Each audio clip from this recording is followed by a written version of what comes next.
మనం చూసుకున్నట్లయితే రాష్ట్ర వ్యాప్తంగా ఎక్కడ చూసినా కూడా అంగన్వాడీల నిరసనలు కావచ్చు, అంగన్వాడీల బాధలు కావచ్చు చాలా మెండుగా ఉన్నాయి. ఇదే క్రమంలో భాగంగా ఈరోజు 23వ తేదీకి చేరుకుంది వాళ్ళ సమ్మె. ఈ సమ్మెకు మద్దతు కోసం కూడా ఈరోజు మన రాష్ట్ర నాయకులు కూడా రావడం జరిగింది. సో రేపటి దినాన ఏదైతే 23 రోజులు అయిపోయిన తర్వాత 24వ రోజు ప్రభుత్వం ఏం డిసిషన్ తీసుకుంటే ఆ డిసిషన్ కి అంగన్వాడీలు కట్టుబడి ఉండాలని చెప్పేసి కూడా చట్టపరమైన చర్యలు తీసుకున్నామని చెప్పడం జరిగింది. మరి చట్టపరమైన చర్యలు ప్రభుత్వం తీసుకుంటే ఈ రాష్ట్ర నాయకులు ఏం చేస్తారు, అంగన్వాడీ కార్యకర్తలు ఏ విధంగా ఈ విషయాన్ని ముందుకు తీసుకెళ్తారనేది వాళ్ళ మాటలు తెలుసుకునే ప్రయత్నం మనం చేద్దాం. ఇప్పుడు సార్ చెప్పండి సార్, ఇప్పుడు మన స్టేట్ గవర్నమెంట్ ఏదైతే 23 రోజుల తర్వాత అంగన్వాడీలు విద్యుత్ హాజరు కాకపోతే చట్టపరమైన చర్యలు తీసుకున్నామని చెప్పారు కదా. ఒకవేళ చట్టపరమైన చర్యలు అంటే వాళ్ళు వీరిపైన తీసుకునే చర్యలకి ఏదైతే చట్టంలో ఉందో ఆ చట్టానికి అనుగుణంగా వాళ్ళు తీసుకునే చర్యలకి నిజంగా అంగన్వాడీ కార్యకర్తలు బాధ్యులు అవుతారా? ఒకవేళ ఆ చర్యలు తీసుకుంటే మీరు ఈ విషయం పైన ఏ విధంగా స్పందిస్తారు? ఏముంది, 89 యాక్ట్ లో ఏముంది, ఎవరికైనా ఇబ్బంది ఉంటే ఏదైనా డిమాండ్ ఉంటే ప్రభుత్వం పరిష్కారం చేయకపోతే లేదా యాజమాన్యం పరిష్కారం చేయకపోతే 14 రోజుల ముందుగా నోటీస్ ఇచ్చి సమ్మెలోకి వెళ్ళొచ్చు.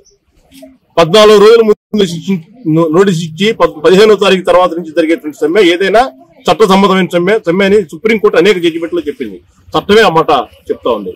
అంగన్వాడీలు మాకు పలు డిమాండ్లు ఉన్నాయి, ముఖ్యమంత్రి గారు తెలంగాణ కన్నా 1000 రూపాయలు అదనంగా జీతం ఇస్తానన్నా అది ఇవ్వలేదు. సుప్రీంకోర్టు జడ్జిమెంట్ ప్రకారం గ్రాట్యుటీ ఇవ్వాలి, ఇవ్వడం లేదు.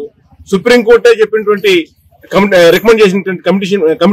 రికమెండేషన్ ప్రకారం 26,000 రూపాయల వేతనం ఇవ్వాలి, ఇవ్వలేదు. కాబట్టి ఈ డిమాండ్లు పరిష్కారం చేయాలని చెప్పని కోరుతూ మేము డిసెంబర్ 8వ తారీఖు నుంచి సమ్మెలోకి వెళ్తాం అని చెప్పేసి నోటీస్ ఇచ్చాం. ప్రభుత్వం కోరింది 8వ తారీఖు ఇబ్బందులు ఉన్నాయి, కేంద్రం నుంచి బృందం వస్తుంది, నిధులు ఆగిపోతాయని చెప్పని కొద్దిగా వాయిదా ఇవ్వమని ప్రభుత్వం కోరింది. ప్రభుత్వం కోరికని మేము పరిగణలోకి తీసుకున్నాం. సమ్మెను 4 రోజులు తాత్కాలికంగా వాయిదా వేశాం. ఆ 4 రోజుల సమయాన్ని కూడా ప్రభుత్వం పూర్తిగా సద్వినియోగం చేసుకోకుండా నిర్వీర్యం చేసింది. ప్రభుత్వం 23 రోజులు అయిపోయింది, మేము చర్యలు తీసుకుంటాం అని చెప్పంటే చట్టంలో ఎటువంటి హక్కు ప్రభుత్వానికి వాళ్ళ మీద చర్యలు తీసుకునే హక్కు లేదు. ఈ ప్రభుత్వం ఈ అంగన్వాడీ సమ్మెని సానుకూలంగా పరిష్కారం చేయాలి. లేదు మేము కొరితో ఒకటి చెప్పాడు ఆయన, ఏం చెప్పాడు, నాకు షర్మిల చెల్లి ఉంది, మీరందరూ నా చెల్లి అన్నాడు. 3 సంవత్సరాల తర్వాత షర్మిల నేను వచ్చిందంట ఆయన దగ్గరికి. సరే వేరే రాజకీయాల్లో ఏమైనా జరగవచ్చు. ఈ చెల్లెళ్ళందరూ 106,000 మంది అక్క చెల్లెళ్ళు ఎవరైతే ఉన్నారో ఈ ప్రభుత్వం తన మాట తను నిలబెట్టుకుంటే అక్క చెల్లెళ్ళలానే ఉంటారు, లేదా వీళ్ళందరూ 106,000 మంది షర్మిలములు అవుతారు. కాబట్టి ప్రభుత్వం గుర్తించుకోవాలి, సానుకూలంగా వీళ్ళ డిమాండ్ పరిష్కారం చేయాలని కోరుతున్నాం. వీళ్ళని ప్రభుత్వ ఉద్యోగులు గుర్తించాలంటే వీళ్ళు ఏమైనా ఎగ్జామ్ రాసినారా, చట్టాలకు అనుగుణంగా ఫస్ట్ నుంచి ఏ విధంగా వస్తున్న విధంగా కూడా అని చెప్పేసి కూడా మన మంత్రులు చెప్తున్నారు. సో దానిపై మీరు ఎలా స్పందిస్తారు? ఎట్లా పడితే అట్లా అడ్డగోలుగా నియామకాలు చేసుకుంది ప్రభుత్వం. ఇప్పుడు నియామకాలు మేము ఎగ్జామ్ రాసామా, ఎగ్జామ్ పెట్టామా అని చెప్పి ఇప్పుడు మాట్లాడితే పెట్టుకున్నాడు ఉండాలి తెలివి.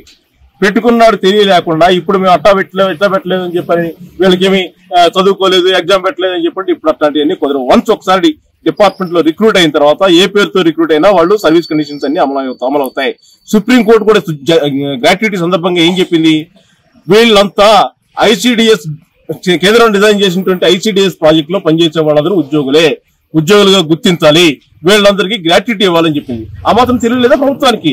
సుప్రీంకోర్టు కన్నా తెలివైన వాళ్ళ ఇల్లు. కాబట్టి ఇట్లాంటి అడ్డగోలు ఆర్గ్యుమెంట్లు చేస్తామని చెప్పారంటే కుదరదు. ఆ అడ్డగోలు ఆర్గ్యుమెంట్ చేసి అసలైన ఆర్గ్యుమెంట్ చేసి ఏదో చేద్దామని చెప్పారంటే ఇట్లాంటివన్నీ చెల్లుబాటు కావు అని చెప్పేసి చెప్తా ఉన్నాం. ఈ అంగన్వాడీ సమ్మెని నిర్వీర్యం చేయాలని చెప్పని ప్రభుత్వం ప్రయత్నం చేస్తుంది. ఇట్లాంటి కాకమ్మ కబుర్లకి ఉడతూపులకి అంగన్వాడీ ఉద్యమం భయపడదు. ఈ రాష్ట్రంలో అంగన్వాడీ ఉద్యమం బలమైనటువంటి ఉద్యమం ఈ రాష్ట్రంలో ఉంది. ఈ రాష్ట్రంలో ఉన్నటువంటి మొత్తం 104,500 మంది అంగన్వాడీ ఉద్యోగులు ఒక్క కంటంతో ఒకే బాటతో సమ్మెలో ఉన్నారు. ఎక్కడన్నా ఒకరిద్దరు వాళ్ళ పార్టీ కార్యకర్తలు లేదా కొద్దిమంది కొత్తగా చేరేమనేటువంటి భయంతో కొద్దిమంది పొదుల సంఖ్యలో అట్లాంటి వాళ్ళు ఉన్నా అత్యధిక మంది సమ్మెలో ఉన్నారు. ఈ సమ్మెని ప్రభుత్వం భయపట్టాలనో బెదిరించాలని చెప్పని చూస్తే సమ్మె ఆగదు.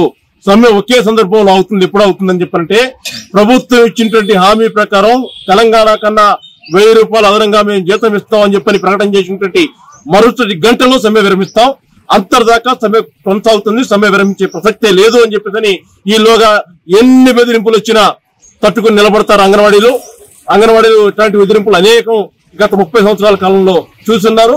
ఇట్లాంటి ప్రభుత్వం, ఇట్లాంటి ముఖ్యమంత్రులు చాలా మందిని అంగన్వాడీ చూసిందని చెప్పని తెలియజేస్తా ఉన్నారు. సచివాలయ వ్యవస్థ సంబంధించి సచివాలయ సిబ్బందిని పెట్టి రన్నింగ్ చేస్తున్నారు కదా, అంటే పూర్తి స్థాయిలో వీళ్ళు సమ్మె చేయడం వల్ల ప్రభుత్వం పట్టించుకోక 23 రోజుల నుంచి సచివాలయంకి ఇవ్వడం కరెక్ట్ అంటారా? ఒకవేళ సచివాలయంకి ఇస్తే అంగన్వాడీ సెంటర్ల పరిస్థితి ఏంటి? మొదటి విషయం ఏంటంటే అంగన్వాడీలు చేసే పని ఏమిటి? అంగన్వాడీలు ఆ కేంద్రం పరిధిలో ఎవరైతే గర్భిణీ స్త్రీలు ఉన్నారో, ఎవరైతే బాలింతలు ఉన్నారో, ఎవరైతే పసిపిల్లలు ఉన్నారో వాళ్ళకి పౌష్టికాహారం అందించడం ప్రధానమైన లక్ష్యం. ఇవాళ సచివాలయాలకు ఇచ్చాం, అంగన్వాడీ కేంద్రాలు నిర్వహిస్తున్నాం అని చెప్పనే పేరుతో ప్రభుత్వం ఏం చేస్తుంది? బలవంతంగా తాళాలు పాల్గొట్టి ఆ సెంటర్లో సచివాలయ సిబ్బందిని కూర్చోబెట్టి ఫోటో తీసి కేంద్రం నడుస్తుంది అని చెప్తున్నారు. మనం ఈ రాష్ట్రంలో 56,000 అంగన్వాడీ కేంద్రాలు నడుస్తున్నాయి, ఇప్పుడు మూతపడి ఉన్నాయి. ఈ 56,000 కేంద్రాల్లో ప్రభుత్వం నచ్చిన కేంద్రానికి వెళ్దాం. ఏ కేంద్రానికి వెళ్ళమంటుందో ప్రభుత్వం చెప్పమని వెళ్దాం. ఏ కేంద్రంలో అయినా పిల్లలు అంగన్వాడీ కేంద్రంలో మునుపట్లాగా ఆడి పాడి ఉన్నారా? ఆడుతూ పాడుతూ పిల్లలు ఉన్నారా? చూపించమనండి. సవాల్ చేస్తా ఉన్నాం ఈ ప్రభుత్వానికి. మొత్తం 56,000 కేంద్రాలు ఏ పిల్లలు లేకుండా బోసిపోయి కేవలం సచివాలయ సిబ్బంది కూర్చొని ఫోటో దిగి గ్యాంబ్లింగ్ చేయడం తప్ప ఏ మాత్రం చిత్తశుద్ధితో ఈ ప్రభుత్వం వ్యవహారం చేయడం లేదు. ఏదో కేంద్రాలు నడిచిపోతున్నాయి. చిత్తూరు జిల్లాలో 4,000 కేంద్రాలు, మొత్తం రాష్ట్ర వ్యాప్తంగా 10,000 కేంద్రాలు నడుస్తున్నాయని చెప్పేసి యాప్ లో అప్లోడ్ చేస్తున్నారు. ఇవన్నీ కాకమ్మ కబుర్లు, ఇవన్నీ సమాజాన్ని మోసం చేసే కబుర్లు. కాబట్టి ప్రభుత్వం చిత్తశుద్ధితో ఆలోచించాలి. వీళ్ళందరూ చిన్న ఉద్యోగులు, ప్రభుత్వం చెప్పినటువంటి హామీని అమలు చేయమని అడుగుతున్నారు. ఏ మాత్రం గొంతెమ్మ కోరికలు కోరడం లేదు. వీళ్ళు అడిగేది ఏమిటి? ముఖ్యమంత్రి గారు చెప్పిన మాటనే అమలు చేయమంటున్నారు. వీళ్ళేమి రాత్రి కలగని పొద్దున సమ్మెలోకి రాలా. ప్రభుత్వం 4.5 ఏళ్ల పాటు అనేక సందర్భాల్లో సిడిపిఓలకి, పీడీలకి, కలెక్టర్లకి, గవర్నమెంట్ పెద్దలకి అనేక సార్లు వినతిపత్రాలు ఇచ్చారు. ఏ వినతిపత్రాన్ని ప్రభుత్వం పరిగణలో తీసుకోవాలా, చెత్తకుప్పలో పడేసింది. కాబట్టి గత్యంతరం లేని పరిస్థితుల్లో సమ్మెలోకి వచ్చారు. కాబట్టి ఈ సమ్మెలోకి వచ్చిన తర్వాత బేరించేద్దాం అని చెప్పినట్టే కుదరదు. 3 నెలల ఎలక్షన్స్ ఉన్నాయి, ప్రభుత్వం ఆలోచించుకోవాలి. ఈ ప్రభుత్వం తెలివైందని చెప్పి భావిస్తా ఉన్నాం. తెలివైన ప్రభుత్వం ఏం చేయాలంటే అంగన్వాడీ సమస్యలు పరిష్కారం చేయాలి. పరిష్కారం చేయకుండా కొరివితో తలగొక్కోవద్దు అని చెప్పి ప్రభుత్వానికి సూచన చేస్తా ఉన్నాం. Subscribe. Please subscribe. Subscribe. Subscribe. Subscribe. Subscribe. Please do subscribe. Please do subscribe. Please subscribe.